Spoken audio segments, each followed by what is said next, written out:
we're just above 130. So without further ado, because I think fundamentally people have come to this event because we organised it, but not necessarily to hear what Compass has to say. So I'm going to pass off to Jon to give us some of the big picture and his thinking on what has happened in the last few weeks on Labour and pluralism. You're going to have to unmute yourself, Jon, first.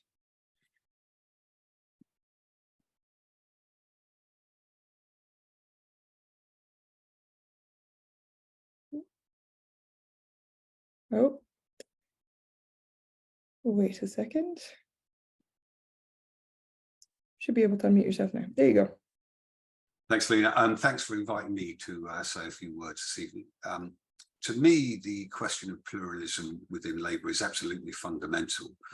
It asks questions both about the democratic character of the Labour Party, but also about whether we as a party believe in sort of democratic participation as a means of advancing social and economic change. Now, that sort of sounds quite melodramatic, so let me briefly explain where I'm coming from. The obvious place to begin is to ask what's happening in the Labour Party. And on one level, the answer is pretty obvious. A small network of members and activists associated with the old hard right have been given key appointments in the party hierarchy. This group appears intent on systematically excluding members and screening out candidates in a pretty ruthless exercise to weed out those capable of independent thought. The old right, Labour First organisation and the more Blairite Progressive Britain have joined forces and convened a joint slate of Labour to win candidates, and they've been extraordinarily successful throughout the candidate selection process. But the same gang now appear intent on, let's call it a form of political trophy hunting and score settling. Neal Lawson is one of the most high-profile advocates of pluralism in Labour, and he's been singled out because of it, because of what he stands for. And what does he stand for? Well, I've known Neal for a very long time. Many of you on this call will. And throughout, he has sought to uphold the sort of, let's call it the civic virtues of deliberation, pluralism, reconciliation, respect and common courtesy, tolerance and fraternity in relations across the party and the movement. And he's obviously been singled out precisely because of that. And if you go back in Labour history, I can't think of another time in Labour history when the Labour leader has literally subcontracted control of the party to the most orthodox, hardline Labour faction to determine candidates and who is not a members. Some might say that in January 1939, with the ejection of Stafford Cripps and later Bevan for advocating Popular Front politics, but that moment was in direct opposition to the declared policy of the party in the lead up to war. And in November, a compromise was found. Some might point to Bevan losing the whip in 1955 and nearly being ejected. But again, it was the Labour leader himself, Clement Attlee, who resisted calls from the Gateskillads to throw Bevan out. Some might point to Blair's control of the party in the late 1990s, and there was some difficult moments, most noticeably over Ken Livingstone, but he would never have handed the control of the Labour Party to Labour First, to John Speller and his like, and he never went for people like Corbyn, MacDonald, Skinner and others. So whilst factional politics is nothing new, I think what is happening is literally unprecedented in Labour history, and you've got to ask the question, why? And it seems to me difficult not to conclude that the top strata of the party was so traumatised by Corbyn and his support amongst the party membership, which stretched way beyond the supporters of the traditional hard left, that they believe it's their duty to shrink the party membership. Rather than ask why people voted for Corbyn, they're determined to sort of shrink the electorate. They cannot trust not just the hard left elements of the membership, but the mainstream of the party membership. So they're going to have to change the membership. And compare this to the 1980s, for example. Kinnock's reforms were dependent on a coalition across the right, the centre and the soft left of the party. And the right of the party now thinks that such a strategy is impossible, given the experience of Corbynism. Therefore, they must remove the soft left from the party itself. And Neal is a figurehead of the soft left, and so therefore he has to go. This is the mindset behind the moves against him, despite 44 years of membership, for the crime of supporting cooperation between the parties. And let's be clear that he was not advocating voting for any other party rather than Labour. It's almost a sort of the equivalent of a drive-by political shooting. But the truth is that this isn't really about Neal. The significance of this move is much greater. It's not just an attack on Neal or Compass or the soft left. Ultimately, it's an attack on the democratic participation as a means of advancing social and economic change. The so-called soft left or the liberal left have historically been the group most committed to political and constitutional reform, to questions of liberty and freedom in their understanding of socialist justice. These concerns for liberty and freedom and democracy tap into deep traditions within the left. So, for example, if you picked up E.P. Thompson's History of the Working Class, you'll see the first section is called The Liberty Bell.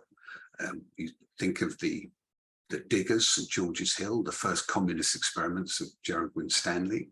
2 years earlier, the Levellers, the first written constitution emerging from debates in Putney. Later, the trial of John Lilburn, the establishment of trial by jury, all claiming the mantle of the Magna Carta.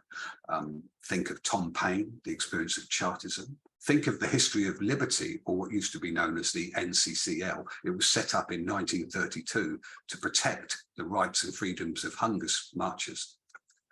Its founders included Clement Attlee, Harold Laski, H.G. Wells. Think of the desire to build a new post-war order in defense of humanity and a new language of post-war human rights, captured in the Universal Declaration of 1948, all claiming allegiance to Magna Carta. The post-war agenda was explicitly to build an international Magna Carta. The tradition of the liberal left, the pluralist liberal left, is being threatened by the moves against Neal. And the three basic elements of that tradition were, first, a focus on legal equality, and it's expressed in literally 5 decades of Labour's equalities legislation dating back from the 60s, culminating in the 2010 Equality Act. Second, as I mentioned, by the promotion of human rights derived from post-war concerns to defend and enhance human freedoms, reflected in the 1998 Human Rights Act.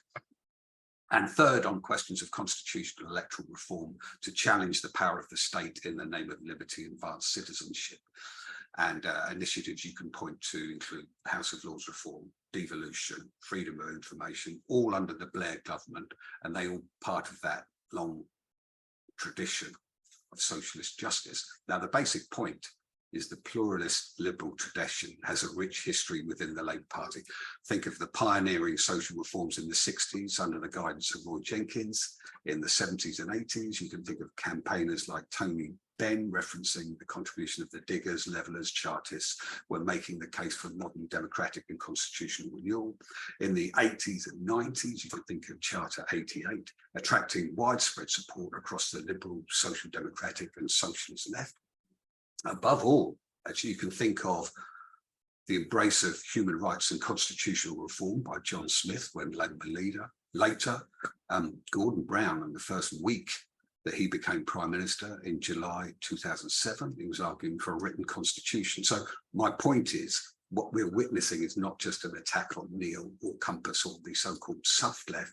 It's an attack on liberal and pluralist traditions of justice pursued through democratic, constitutional and political reform and the pursuit of individual and human rights. That is what's at stake in this debate around Compass and Neal's role in the party. The Labour First faction, who have been contracted to reshape the party's democracy, come from a very different tradition, colder, more authoritarian, more utilitarian, where politics is all about state capture and party control. You could say that the Leninists are back in charge.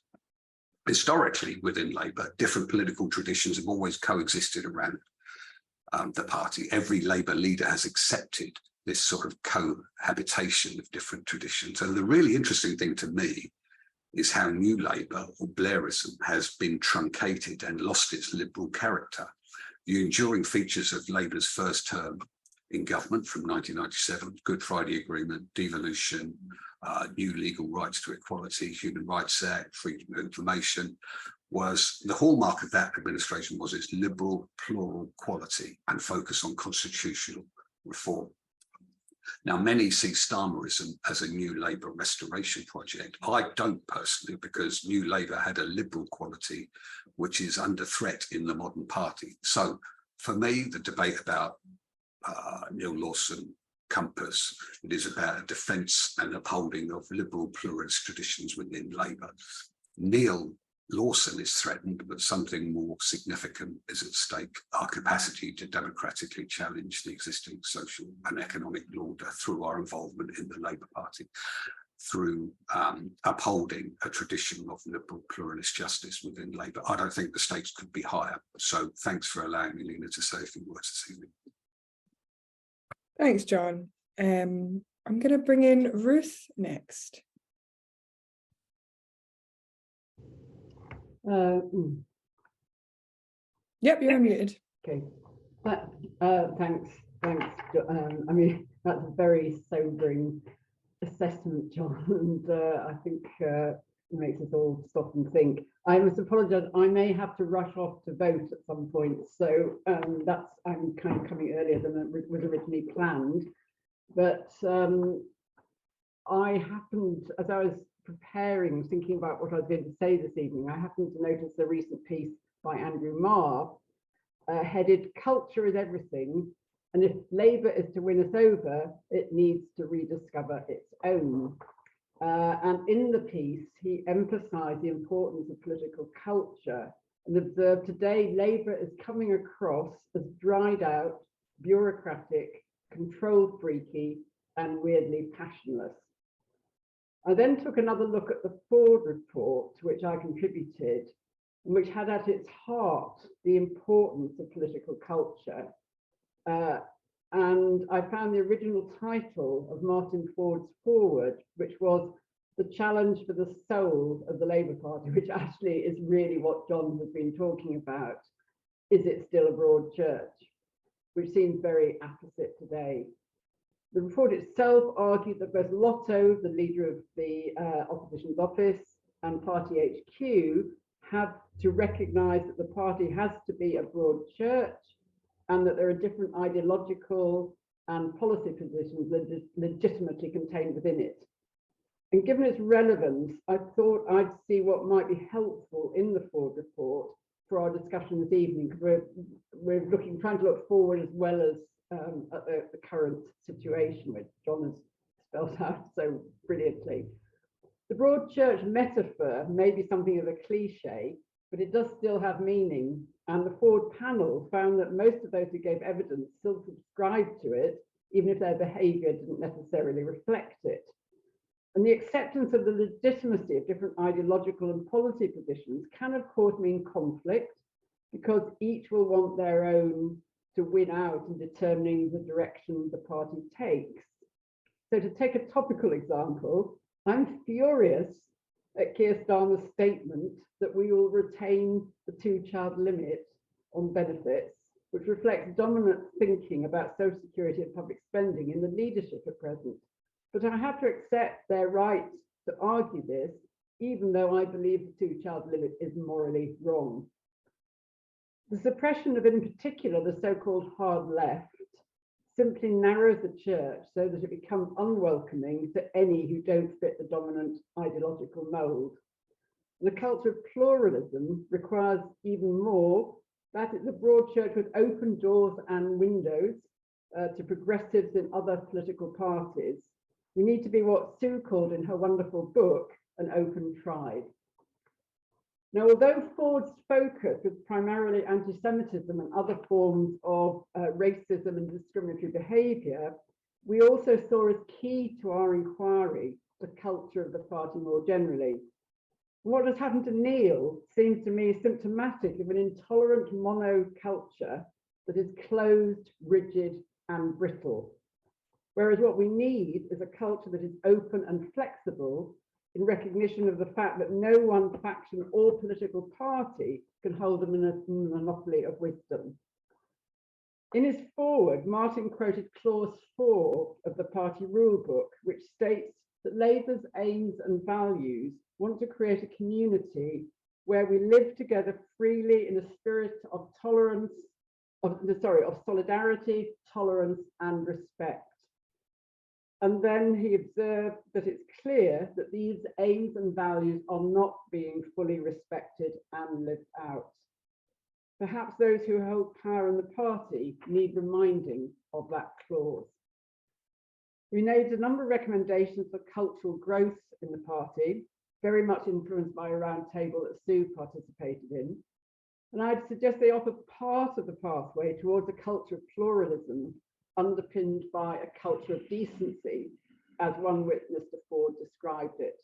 And in brief, these can included, and the first one actually seems a bit kind of irrelevant at present, but I'll say it anyway. The leadership needs to show the way by sharing an inclusive vision of the party, and the party should then be encouraged to debate it. But we suggested that a precursor to any dialogue has to be recognition of the legitimacy of different strands of thought, and that the first step might be an open and facilitated discussion between different parts of the party. A new code of conduct based on consultation, and I think there is going to be a new code of conduct, but I'm not aware of any consultation, as among other things would emphasize the importance of deep listening, which attempts to understand the world from the other person's perspective, the politics of openness, kindness, compassion, and generosity. And taking a suggestion from Sue, we propose a first step might be what she called an appreciative inquiry that learned from the positives of what is already happening in some CLPs. In other words, accentuate the positive rather than the negative in the process of cultural growth. Now, much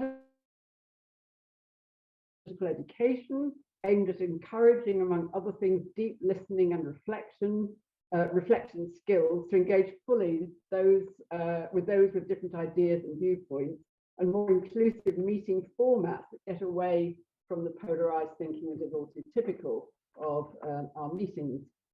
So to conclude, a culture of pluralism in the party requires us all who are party members to examine our attitudes and behaviour if we are to achieve a culture of openness to other people's ideas, both inside and outside the party.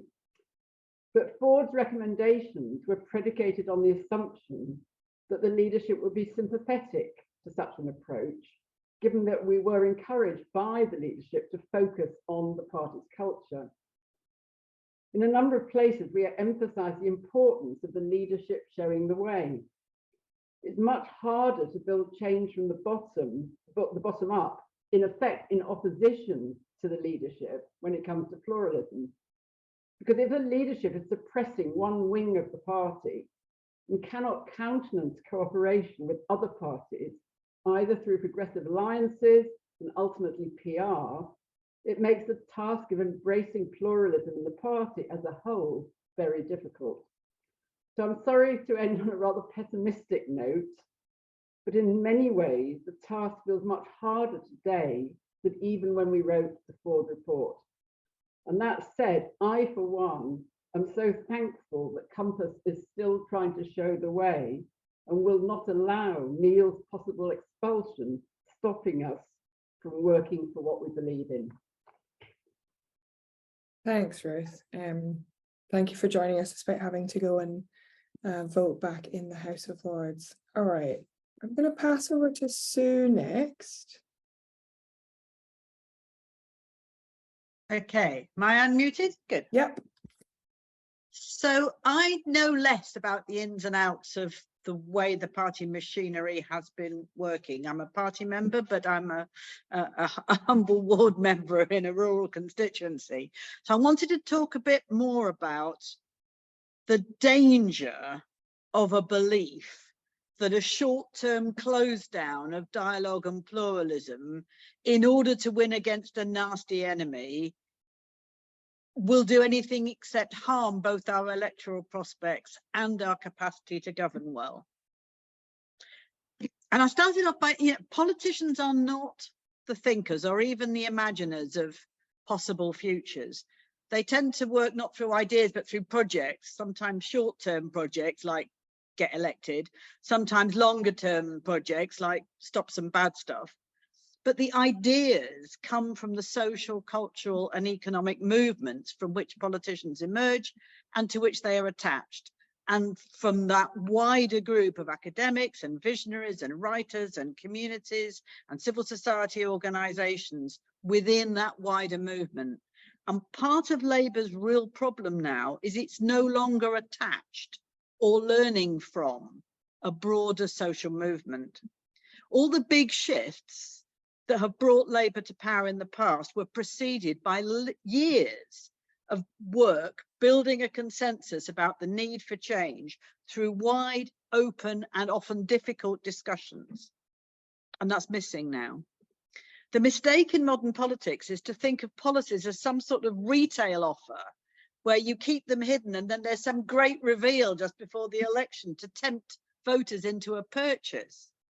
But that's not how politics works. It takes time to build voter confidence in radical alternatives, patiently explaining and evidence gathering and educating to build an understanding of consequences and to win a settled will to accept both the gains and the losses of change. And that's inevitably a pluralist process. It's one of listening to different perspectives and different approaches and slowly, carefully piecing them together, not giving up on ideas at the first opposition, but co-creating a response to people's doubts and concerns. It's a process of co-creating what the future could be like.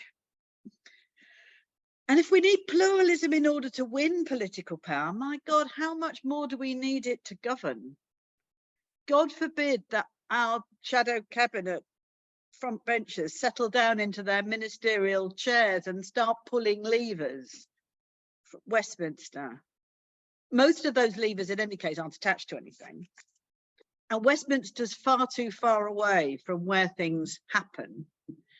Wendell Berry, who's an environmentalist and a farmer and a poet who I really like, has this great quote: "Solutions should be made through work and in place by the people who will suffer the consequences of their mistakes," which inevitably means devolving power to where practical collaboration is possible at regional, sub-regional, local level. If you think about all those bloody short-term centrally launched initiatives that have failed within a year or so, they unravel, the short funding gets cut off, nobody really bought in, and they get reversed by the next ministerial incumbent. And compare that to the longer term, more sensible changes that are building viable economies through the work of Sadiq Khan or Andy Burnham or Jamie Driscoll, or some of our other cities. We've got local leaders who illustrate that a serious political leader is a convener, not a director, and work through the process of bringing together organizations and communities that think different things and want different things, but need to make change together. And across Europe, across most of the world, effective government is collaborative. Collaboration between political parties is commonplace almost everywhere, between central and local government, between government and business, between government and communities, through constant dialogue. Our political system is uniquely centralized and adversarial. And the key to collaboration, you know, as Jon and Ruth have been saying, is working through and with radical disagreement between people, rather than shutting it down. Because if you shut it down, you cannot move through it. And it requires government to stop thinking that it should be specifying policies in such crazy detail. Much more useful is for government to use its regulatory and its investment power to support experiments and then learn from them and spread them.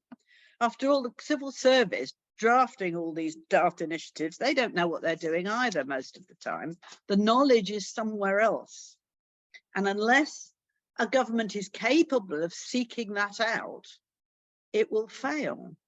I'm particularly drawn to the concept of humble government, which Demos Helsinki and Charles Sable and colleagues have been using to develop a project with the Finnish government called Steering 2020. And the idea of humble government is for government to accept, and the party in government to accept, that they don't know the answers and they might get it wrong. And their job is to come up with what Charles Sobel calls a thin consensus, identifying the problem we are going to try and solve, and then convening a process whereby experts by experience, business communities come together to work out possible ways of doing this, and then often local or regional or other levels of government will be the people that take that forward. And the process of government is to put money behind those experiments, to put its regulatory power to stop the bad guys, and to share the learning so that it can be copied. So Keir, shadow cabinet colleagues, if you're listening, here's my advice. Stop thinking about yourselves as directors and controllers and start thinking about yourself as conveners. Talk to everyone, listen to everyone, other parties, other countries. Compass. Neal, it's not weak to learn stuff. State, allow, encourage and engage with ideas that are not your own, because my God, we're going to need them, especially around environmental stuff. Set overall strategy and direction with precision so that we can see where we're going, and then bring together a community of experts to develop experiments.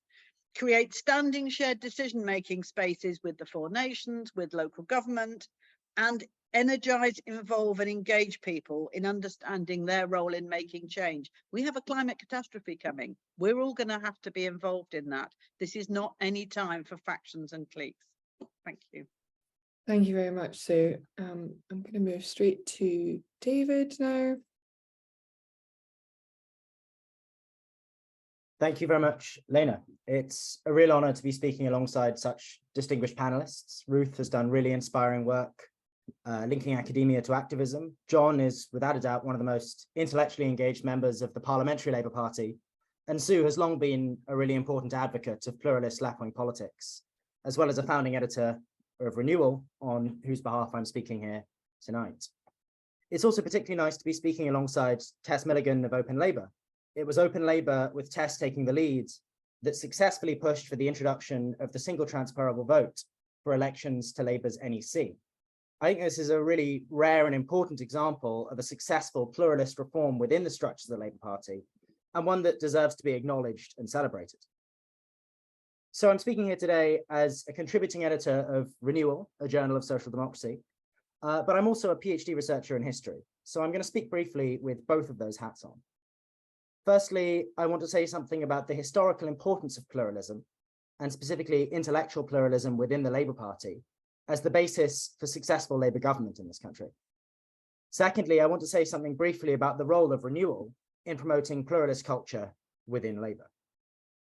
So on the first point, I think it's important for people in Labour, and certainly for people who exercise power in Labour, to remember that intellectual pluralism has played an important role in all 3 of Labour's successful periods in office. In 1945, the Attlee government drew on ideas, plans, and policies developed over the course of the 1930s and 40s by a range of different groups, by left-wing groups such as the New Fabian Research Bureau, the Socialist League, and the Socialist Vanguard Group, by former communist fellow travellers such as John Strachey, and by Liberal Party thinkers such as William Beveridge and John Maynard Keynes.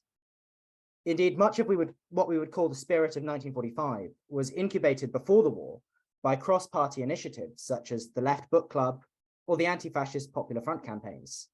As Jon has already mentioned, Sir Stafford Cripps, who went on to serve as Attlee's Chancellor of the Exchequer, had in 1939 been expelled from the Labour Party for his advocacy of cross-party cooperation. In the 1960s, the reforming successors of Harold Wilson, from whom Keir Starmer often claims to take inspiration, were based on the combined efforts of cabinet ministers who hailed from across the party.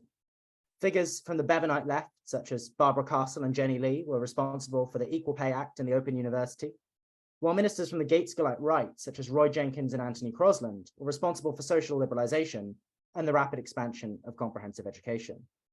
Wilson's success was in managing to get these different groups of ideologically conflicting people to work together. What is perhaps most forgotten today is that even the new Labour governments, despite their famous fondness for centralisation and top-down control, often draw on pluralist sources. As my Renewal colleague Colin Murphy's recent book on modernisation and the British left has brilliantly shown, early New Labour drew on plural sources from across the left. Many of New Labour's most radical ambitions and many of its most enduring achievements, from constitutional reform to equalities legislation, were the product of debates and discussions that were nourished by a vibrant and pluralist intellectual ecosystem in and around the Labour movement in the years running up to 1997. That ecosystem included campaigning organisations like Charter 88, new think tanks such as IPPR, and publications such as Renewal, which was founded in 1993 by activists including Sue and Neal Lawson. This is a history that some of the other panelists can, I'm sure, personally attest to, and it would be interesting to hear some of them speak more about this in the discussion, perhaps. So successful governing agendas, then, are the product of internal intellectual pluralism. They are not the product of leaderships that mock and dismiss criticism and that treat alienating anyone outside of the inner circle as a political good in itself. Today, Labour's policymaking is at its strongest when it's at its most pluralist.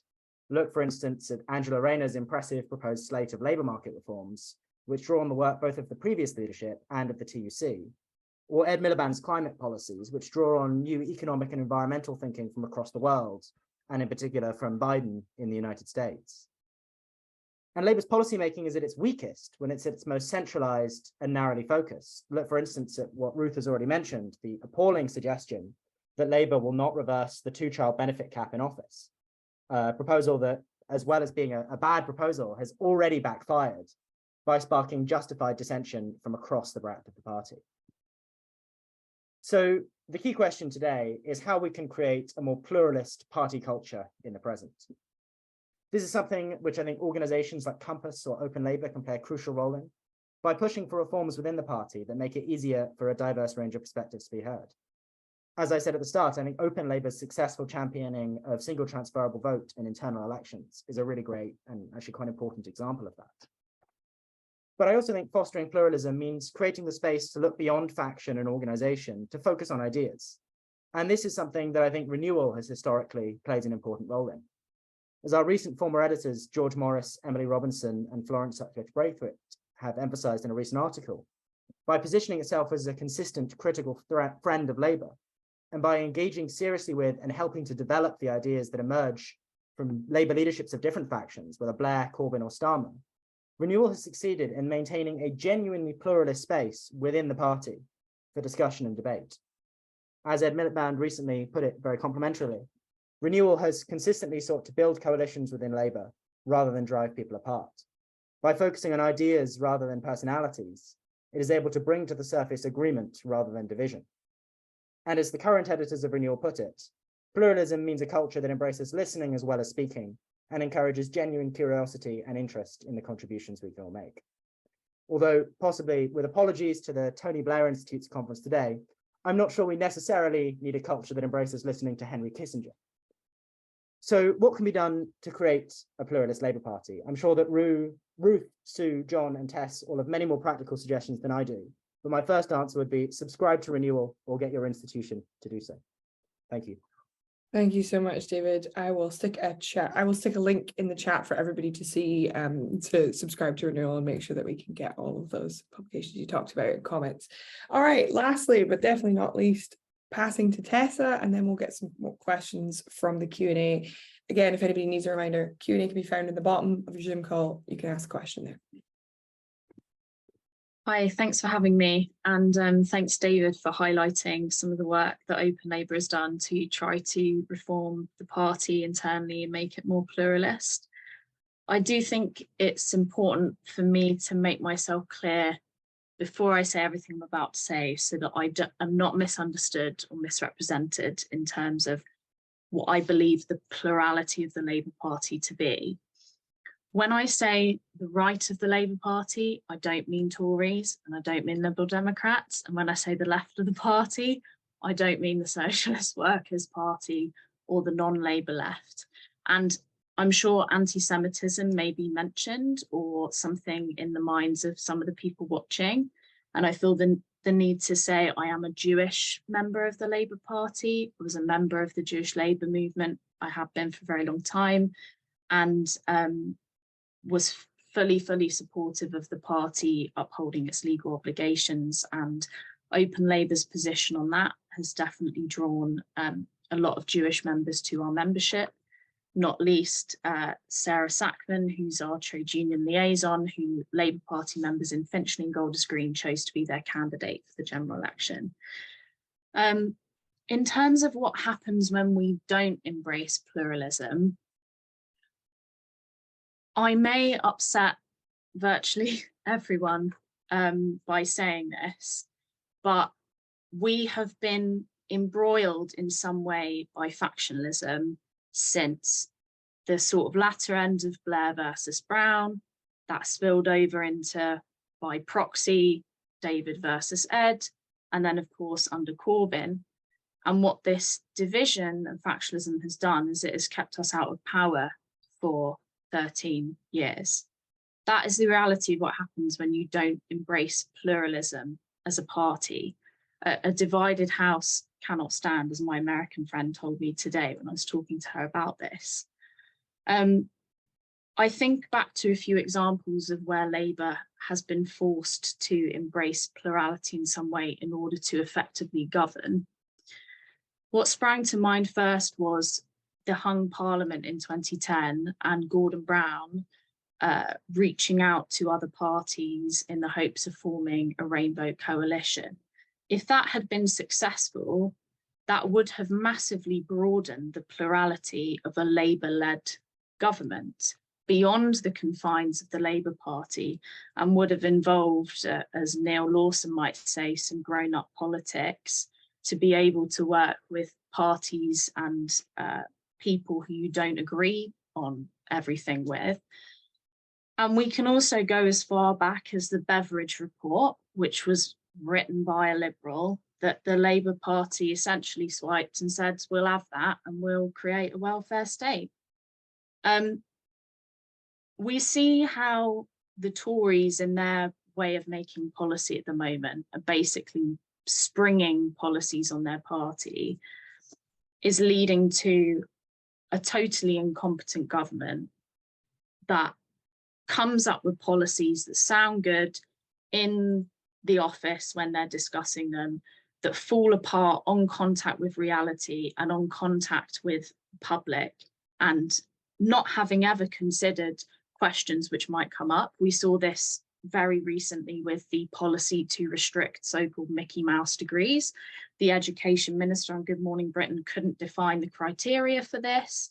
There was no evidence base as to what problem it was trying to solve or how it would solve it.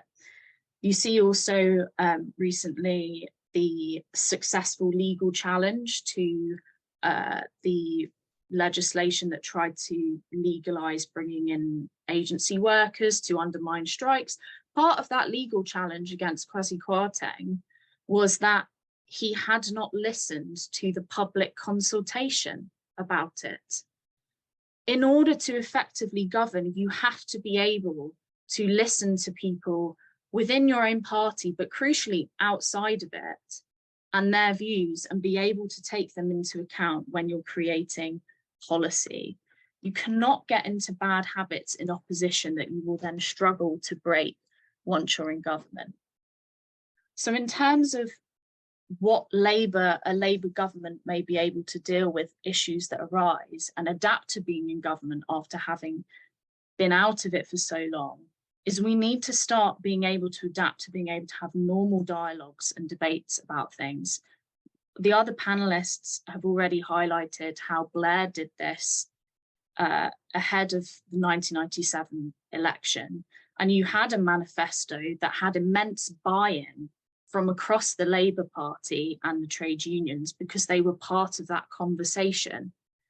And they were brought along with them. Everyone I speak to who was around at the time, I'm very young, I was born in 1998, so I'll not pretend I was there.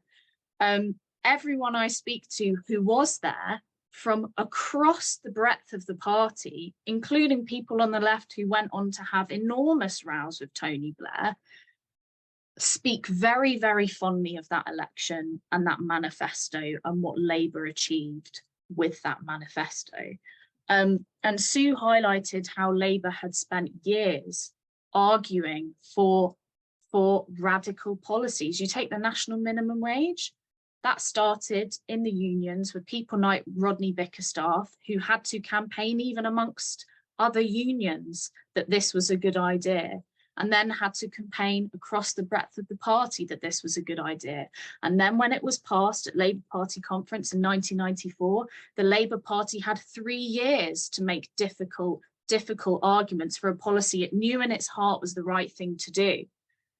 So if people are afraid, if there are people in Labour Party who are afraid of having those internal debates about difficult issues, those debates are how you create policy that you know can weather not only criticism from your own side, but eventually criticism from your opponents.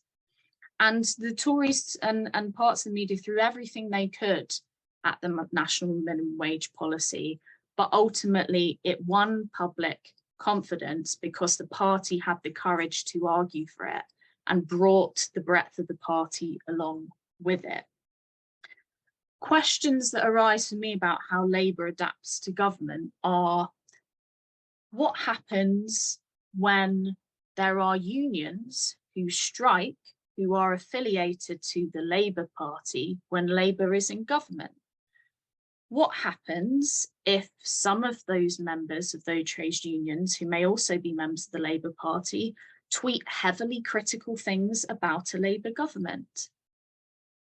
These are serious questions that Labour has to ask itself now in opposition about how it deals with criticism, not just criticism, but discussion and debate within its own party, and how it weathers criticism once it's in government. And you have a national spotlight on us of a level that we have not been used to for over 10 years.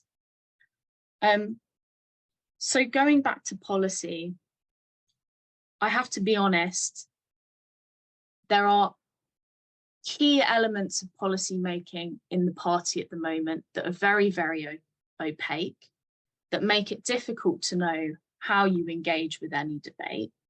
There are, of course, groups in the Labour Party who are very opaque about what their own policies are at the moment. Open Labour is very, very transparent about what we believe in. And we want to have the discussion, and we want to have the debate. Take the 2-child benefits cap. There may be groups within the Labour Party who want that to be Labour policy, who believe in it, who agree with it. I would encourage them to come out of the shadows and argue for it publicly, to say it with their chest. I think they will not find a majority of support for their position, if indeed there are groups within the party who have that position. But what you've seen, for example, with the 2-child benefits cap is a sort of what seems to be manifesto by ambush. A policy is decided somewhere, I don't know by who, I don't know who it's decided by, I don't know what the evidence base is for it, and it is suddenly sprung at 9 o'clock on national television. Now, whether you agree with the policy or not is irrelevant when it comes to effective governance. When you boil it down to that and effective party unity, you end up with a shadow cabinet, a parliamentary Labour Party, and a whole series of activists who have no idea why this is our policy, what the evidence base for it, or even what the messaging is for it if they do want to try and persuade the public that it is a good idea. You've seen that with the amount of disunified messaging, and frankly, some shadow cabinet members, I think, making up what they think the messaging might be, and this idea, oh, there's just no money left, which is, you know, all things aside, economically illiterate, but I'll not get into that. Labour needs to be able to engage with the breadth of the party. It doesn't mean you all have to agree all the time. In fact, if there ceases to be disagreement, there ceases to be a broad church. The Labour Party needs to engage across the party, across the trade unions, and that is how it will capture the zeitgeist of the political mood in Britain right now. That is how it will create a manifesto that inspires hope and captures the hearts of voters, that members will be proud to go out and campaign for on the doorstep when it comes to our ground game in difficult target marginal constituencies. And that is what will win us an election. Our polls may be very, very good. I'm very happy to see it. They can be a bit frothy. The public hasn't seen what our policy programme is yet. So we need to have a strong ground game in order to win the next election. We need to have a manifesto that has buy-in from the various stakeholders that make up the Labour Party, the alliance of Social Democrats, Socialists and trade unionists that make up the Labour Party. And there does also need to be a little bit of grown-up politics. There are 3 by-elections this week. If we can't win in Somerton and Frome, who would we want to win in our place if we cannot win to cause the Tories the most damage? Do we want a headline that enables the Tory party to say they held on to a seat in the Southwest? Or do we want the headlines to say Sunak 3 strikes and you're out? I think I'm going to round off just by saying, going back to my point about how factionalism and our inability as a party and leaderships to embrace pluralism has held us back from winning elections. By saying, I really think Keir Starmer's leadership election inspired hope and won the votes of many members because people perceived his leadership to be a clean break from all of that. They perceived him to be somebody who had risen above all of that. And I really hope that his leadership is not captured by any particular faction. Open Labour does not want to capture his leadership or any leadership.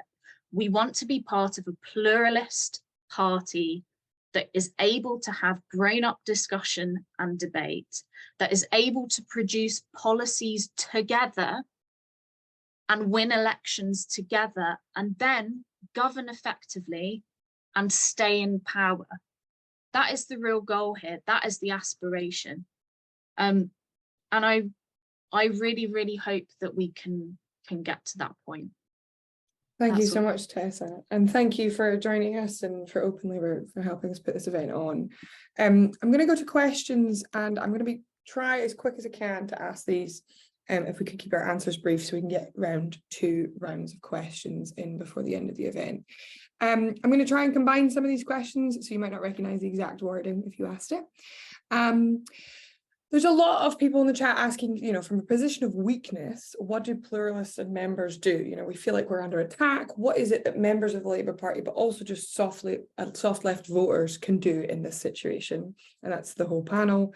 And the second would be, what is the threat to the incoming government that we hope will be Labour-led?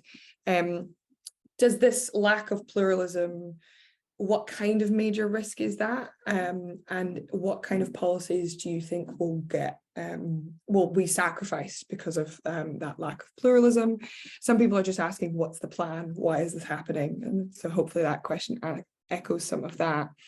And I think maybe a slightly more philosophical question is, why do you think this is happening? What is the purpose of this specific ambition and a specific, some people have called it a purge? I don't think we like that word, but this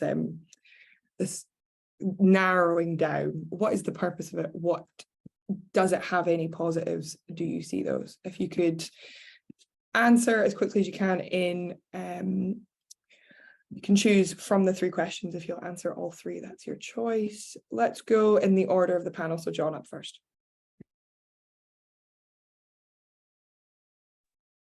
Thanks very much indeed. Well, just to quickly jump through 3 elements. What to do? Well, I would argue that members should get more involved in some of the groups and institutions that promote pluralism within the party, be they journals, groups like Open Labour, Compass, Renewal. They should make their voice heard in the local parties, and just generally re-inhabit the party and restate the case for pluralist democracy within it. Because one of the subtexts to all of this, which I mentioned, is the desire for people to leave.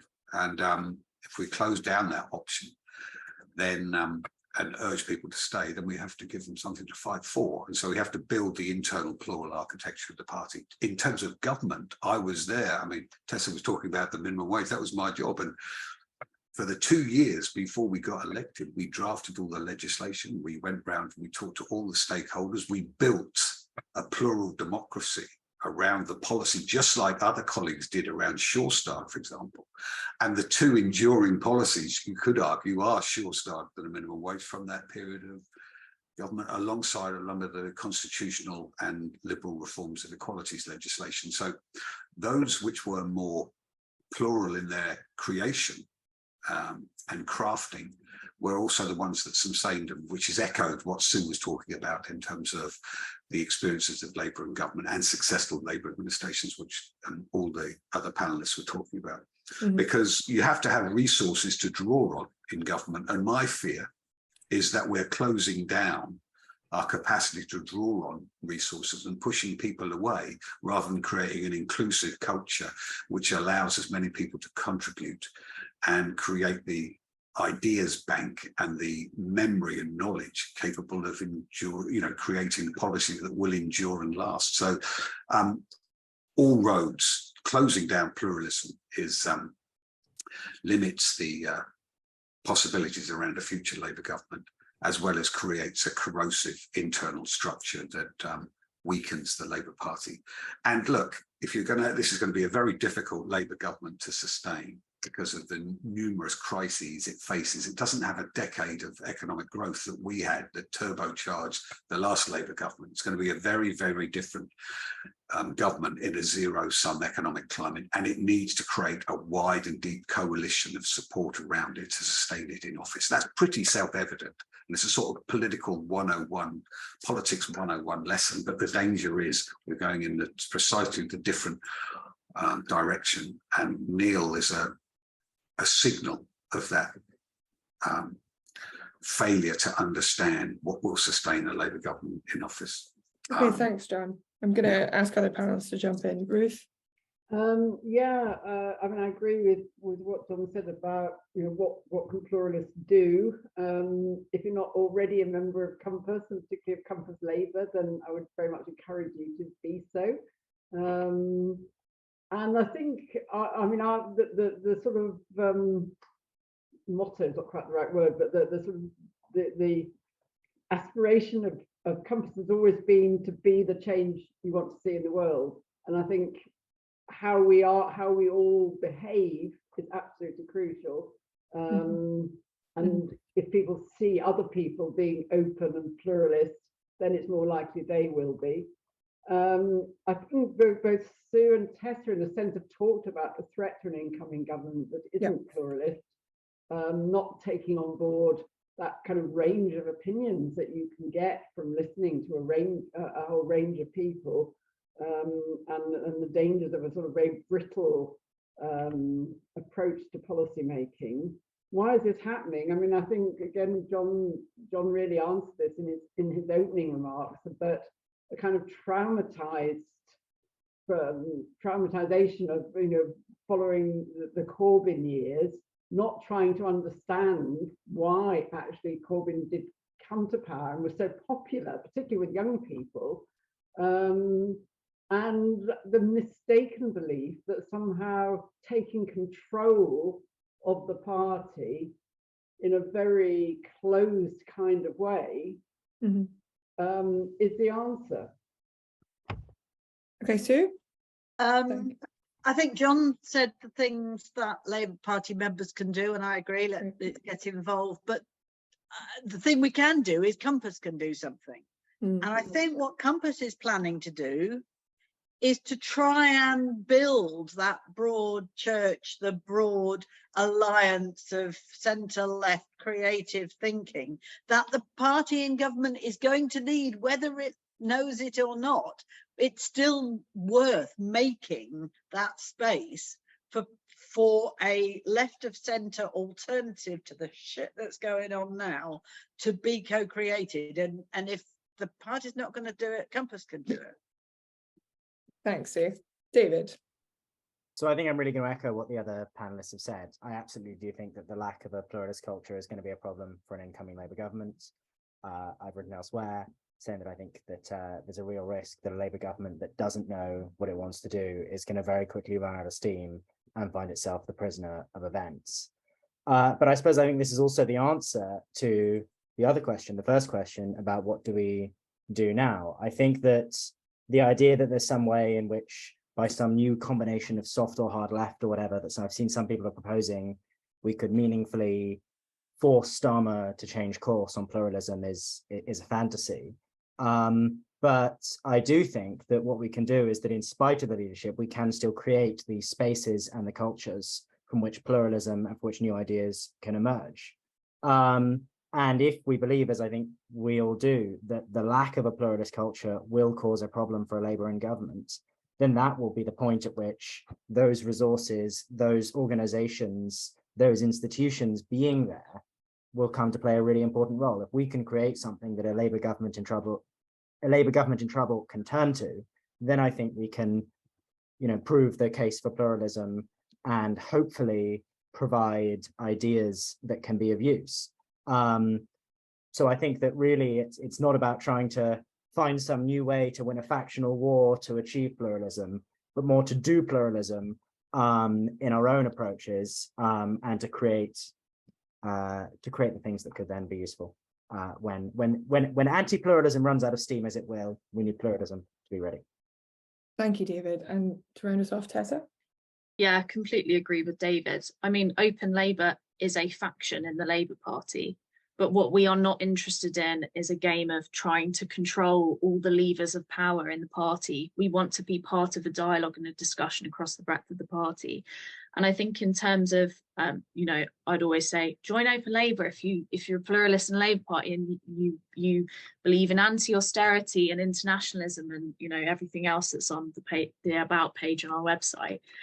I would say where I see an absence of open policy making, Open Labour has formed policy of its own. We published a position paper a couple of years ago.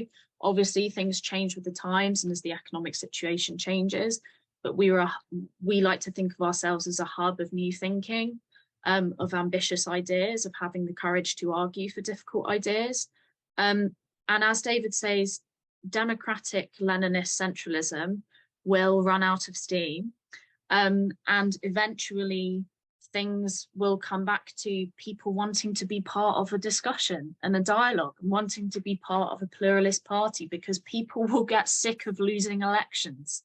It's that simple. We have no choice but to embrace pluralism if we want to create brilliant manifestos that win elections and then govern well and stay in power. It's that simple.